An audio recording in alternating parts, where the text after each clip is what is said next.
அளவுக்கு நம்ம வாழணும். ஒன்னே ஒன்று சொல்கிறேன், உங்களுக்கு யாராவது எதிர்த்து பேச, இல்லை உங்களுக்கு துரோகம் செஞ்ச, இல்லை உங்களை ஏமாத்தினவங்களுக்கு இந்த நிமிஷத்துலேருந்து எந்த பதில் சொல்லாதீங்க, எந்த பதிலும் சொல்ல வேண்டாம்.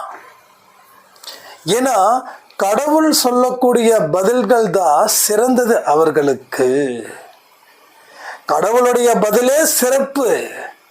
உங்க பதில் எந்த இடத்துலையும் பயன் தரவே தராது. உங்களுடைய பதில்கள் நீங்க கொடுக்க ஆரம்பிச்சிட்டிங்கன்னா தொடர்ந்து அவங்க கேள்விகள் கேட்டுக்கிட்டே இருப்பாங்க, நீங்க பதில்கள் கொடுத்துக்கிட்டே இருக்கணும். அவங்க ஒவ்வொரு கேள்விகளுக்கும் நீங்க பதில் கொடுக்க வேண்டிய அவசியமே இல்லை. ரெண்டாவது, நீங்களும் கேள்விகளை கேட்க வேண்டிய அவசியமே இல்லை.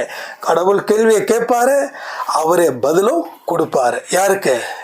உங்க எதிராளி, உங்க துரோகி, அவங்களுக்கு.